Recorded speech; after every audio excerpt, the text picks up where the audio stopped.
Boss, ngayong umaga, Sandro, pag-uusapan natin, I'm sure hindi lahat familiar tungkol dito sa Office of the Civil Defense. So ngayong umaga, alamin natin ang kanilang tungkulin, particular na po sa disaster risk reduction. Kaya naman this morning, para po bigyan tayo ng impormasyon tungkol dyan, nakasama natin ang ating very special guest. Let us all welcome Director Vicente Tomazar, OCD Region 4A. Good morning, Director. Magandang umaga, Dian at Sandro, at magandang umaga rin sa ating taga-panood ngayong umaga. Director, siguro simulan po natin para ikwento nyo sa amin kung ano nga po talaga ang tungkulin ng inyong opisina, kumbaga, when it comes to disaster preparedness. Ang mission ng ating tanggapan, ito yung tanggapan na binigyan ng kautusan ng ating pamahalaan na maghanda sa National Civil Defense at sa Disaster Risk Reduction Management Program. Isa sa mga dito ay mag-provide ng liderato na may kinalaman sa civil defense at saka sa disaster risk reduction management. So ano po ba yung mga maipagmamalaki nating naging achievements last year ng inyong rehiyon? Yung isa sa pinaka-proyekto na ginawa natin nung nakaraan taon ay yung nagkaroon tayo ng Regional Summit on CCA sa Climate Change Adaptation at sa Disaster Risk Reduction Management programs. Kaya base dito sa Regional Summit ay nabigyan natin ng sapat na kaalaman yung ating mga local official mula sa governor hanggang sa city, sa municipal mayor. Nabigyan din ng pagkakataon na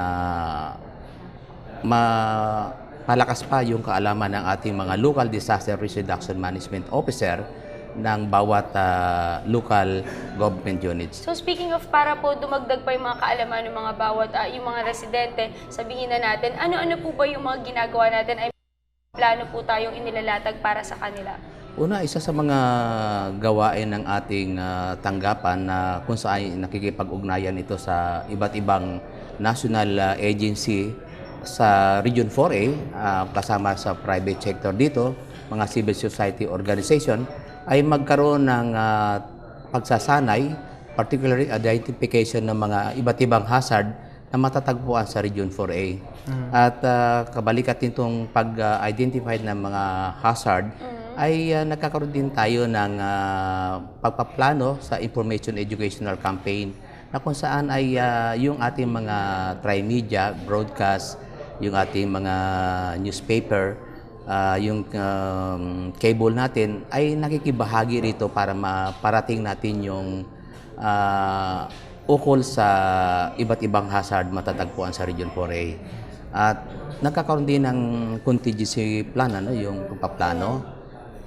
Right after na ma-identify yun ay ano yung mga dapat gawin ng lokal na pamahalaan, kasama na rin yung mamamayan. Kaya part ng contingency plan ay ng training, binibigyan natin ng sapat na kaalaman yung ating mga local disaster risk reduction management council members, at nagkakaroon din tayo ng tinatawag na skills training. Ito naman yung pagkakaroon ng water search and rescue, yung search and rescue sa fire, mamaya ay makakasama natin sila. At yung pagkakaroon ng simulation exercise, yung ginagawa ng paghahanda ay para ma-ensure na talagang nagkakaroon ng sapat na kaalaman, ay dinadagdagan natin sa pamamagitan ng pagkakaroon ng exercise. Yes. So ito po, nagbanggit nyo nga po yung mga hazards, kumbaga. Ano po ba yung mga napag-aralan at na-research yung mga hazards at pinaghahandaan po ninyo ng mga hazards sa Region 4A? Dito sa Region 4A, halos matatagpuan yung halos lahat ng hazards. Mayroon tayong mga tsunami, particularly sa lugar ng Quezon, Cavite, part ng Batangas. Mayroon naman tayong mga flood-prone areas na kung saan matatagpuan sa halos lahat sa low-lying areas ng Calabarzon. Mayroon din tayong mga tamaan ng mga storm surge, na katulad nung nangyari sa Tacloban.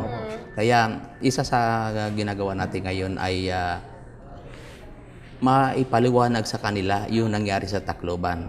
Nagkakaroon din tayo ng landslide at itong mga chemical spill, ano, sapagkat kami naman ay nandyan yung industrialized area, particularly dito sa lalawigan ng Laguna at dito sa Cavite. No? Posibleng magkaroon kami ng chemical spill.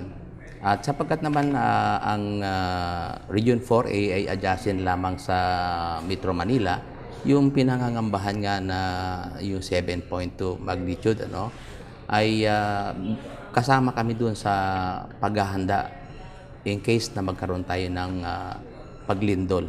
Nasabi po natin yung paghahanda at as part of contingency plan po ninyo, may mga trainings and seminars po tayong ino-offer. Ano-ano po yun? Ito ay training para sa baha, mga training na sa mga tsunami. Yung sa tsunami naman ay hindi lamang binibigay sa ng information ng ating PBOX, kasama rin pagkakaroon ng actual evacuation, part na drill, ano. Yung sa landslide ay bahagi rin ito sa mga training. At yung mga sektor natin, ano, yung particularly yung mga vulnerable natin, yung peoples with disabilities, ay kasama na sa tinitignan natin yan. Paano sila i-organize, ano ang dapat nilang gawin, no? Ito bahagi ito ng training na ibinibigay natin. At sa Region 4A ay ipinasama natin ito sa pagpaplano ng iba't ibang local disaster risk reduction management council mula sa probinsya hanggang sa barangay level. Actually, alam mo, Sans, babanggitin ko lang, napakaganda kasi ng ginagawa nilang programa kasi nung matatandaan mo nung Typhoon Yolanda, hindi talaga ito in-expect ng lahat. Yes. So parang pati mismo yung mga rescuers, mga volunteers at yung mga talagang tutulong, inasalanta rin sila mismo. So maganda na kung a-attend tayo sa mga ganitong trainings and seminars, tayo mismo, mahahanda natin yung sarili natin sa panahon ng sakuna na hindi na natin kailangan umasa sa iba, makakatulong pa tayo sa ibang tao. Gusto ko lang malaman, sir, then connected sa question, kumbaga nagko-conduct kayo ng mga training para nga po maging mas ready tayo. With regards, tsaka nasabi nyo nga po, kumbaga napakarami nating mga iba't ibang klaseng mga hazards na pwedeng mangyari nga sa Region 4A. With regards to this po, sir, kamusta naman po yung mga equipment na meron tayo sa Region 4A to respond to this and to train as well the people who can help out also in their own way? Siguro, Dayan at kasama Sandro, ano, yung ating batas ay nabigyan ng pagkakataon yung ating lokal na pamalaan na mag-procure sila ng mga equipment. Kasi dito sa bagong batas natin ay mayroon mga pondo na pwedeng gamitin sa hindi lamang sa mga training, kundi sa pagbili ng mga equipment. At base dito sa memorandum na ibinaba ng DILG nga, naka-specify na roon yung ano yung mga equipment base doon sa mga hazard na na-identified. Kaya pagdating sa lindol, ay may mga identified na mga equipment na pwedeng bilhin ng ating mga local government units using yung kanilang 5% local disaster risk reduction management fund. At sa pagbaha naman ay identified equipment na pwede nilang bilhin. No? Ganun din sa landslide at iba pang mga hazard na pag-usapan at the national level. No, kaya ito yung kagandahan ng ating bagong batas, yung RA 10121, na kung saan ay may laan na pundo para mapalakas yung ating programa ng pangkaligtasan. No, at dito naman sa atin sa Calabarzon ay ang pakiusap nga natin, kami mga nasa Regional Disaster Risk Reduction Management Council at sa Office of Civil Defense ay at least 36 to 72 hours ay makakatayo yung ating mamamayan pag tinamaan o sinalanta ng disaster. At syempre ngayon, alamin na rin natin, Sandro, yung mga upcoming activities nyo pa po, programs for 2014. Sa ngayon ay sapagkat tatapos na po tayo dun sa Regional Summit ng CC at saka DRRM, ay nakapokus kami ngayon sa Provincial Summit naman, no, na kung saan ay yung ating governor, ang ating lahat ng municipal mayors, kasama na nila yung local disaster risk reduction management officer, kasama na yung sa social welfare, kasama na rin yung municipal planning officer, yung sa environment natin, no?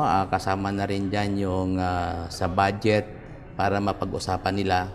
At ito ay nakatapos na tayo sa Batangas, natapos na natin ang Rizal. Supposed to be ay isasagawa namin yung sa lalawigan ng Quezon.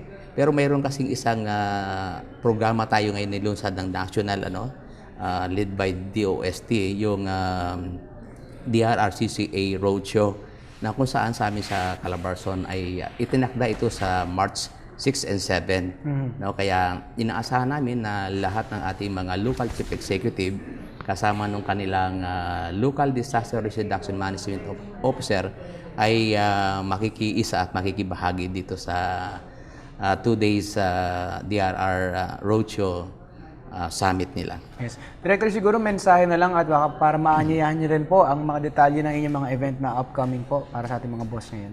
Una, kami ay nagpapasalamat sa ating TV4 sa pagkakataon nito na ipaabot ang aming mga programs and projects na kung saan nakapokus po ang Region 4A ngayon po sa Provincial Summit, yung Community-Based Disaster Risk Reduction Seminar. Isa sa mga pinalalakas din natin yung response mechanism, yung incident command system, yung early warning system, at saka itong mga simulation exercise. Kaya maasahan ng ating mga local government units, yung ating mamamayan, yung programa na ibibigay ng ating RDR-RMC ng ating national government sa kanila. Ang pakiusap namin sa aming mga kababayan sa Region 4A ay at least makasurvive ng 36 to 72 hours bago dumating ang tulong sa labas. At pinalalakas din namin yung advocacy, sariling kaligtasan, pangalagaan, paghandaan.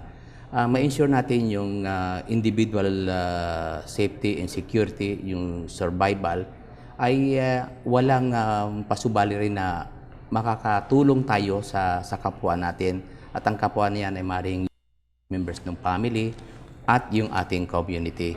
Kaya advocacy, sariling kaligtasan, pangalagaan, paghandaan. Alright, thank you so much for joining us this morning. Napaka-importante nun, Sandro, kasi nakita naman natin na dire-diretso din yung kalamidad na nararanasan ng ating bansa. So, importante na lagi tayong handa at mag-research din tayo bilang mamamayan, di ba? Hindi lang nakaasa tayo dun sa gagawin din ng pamahalaan para sa atin. Kumbaga, mas makaka-act tayo on our own kasi nag-aantay ka ng tulong gaya nga ng sayo mo kanina. Kaya maraming salamat, Thank sir. you so much. Salamat That was din po. Director Vicente Tomazar, OCD Region 4A.